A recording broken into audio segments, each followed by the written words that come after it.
Hello there, we're going to tackle this proportion as an identity. So I'm going to go ahead and I'm going to start with both sides. I'm going to make this equal to tangent squared and this equal to cosine squared because I feel like that'll be easier. So I've got tangent squared x over sine x is equal to sine x over cosine squared x. And what I'm going to do with the tangent is put it in terms of sine and cosine. So that'd be sine squared x over cosine squared x all over sine x, which I'm going to take this cosine squared and move it to the denominator. So I get sine squared x over sine x times cosine squared x. But what I see I get now, I get a sine to cancel in the numerator and the 1 to cancel in the denominator. So what I'm left with is sine x over cosine squared x. And that actually matches. I didn't need to do anything else with the right side. What we're going to do is we're going to work with the left-hand side on this one. So left-hand side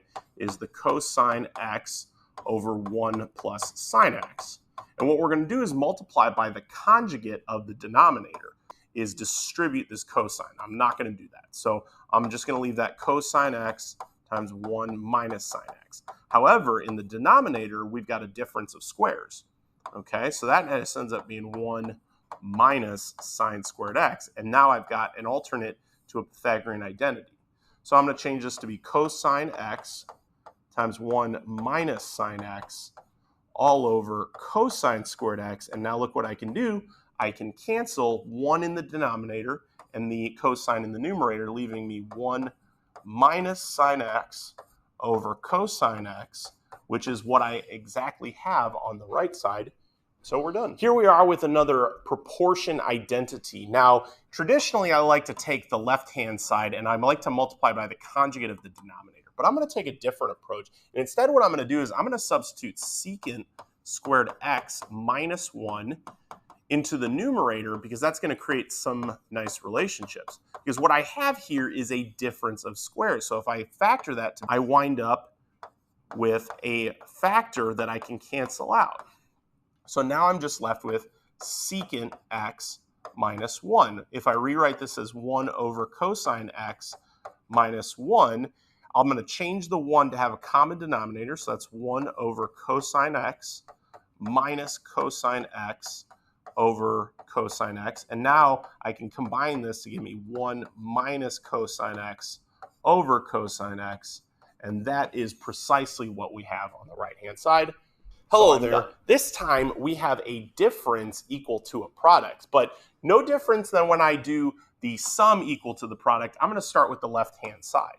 So I'm going to go ahead and write tangent in terms of sine and cosine. So sine squared x over cosine squared x minus sine squared x, and I'm going to write this over 1 because now I'm going to look for a common denominator. Anytime you have a difference of fractions, look to find a common denominator. So that would be cosine squared x, and we don't need to do anything with the first, and factor out the sine squared x. So that's sine squared x times 1 minus cosine squared x all over cosine squared x.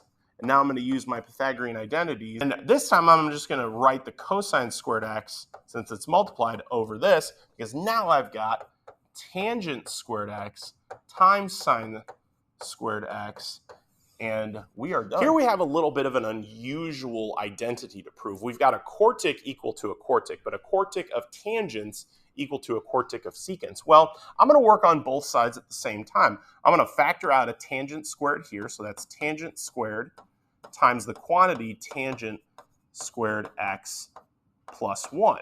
And then on this side, I'm going to go ahead and factor out a secant squared x times secant squared x minus 1.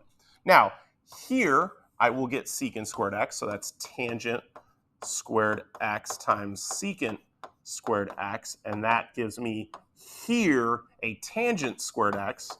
And if we just keep in mind that multiplication is commutative, then we're done. We have the same thing, and we're good.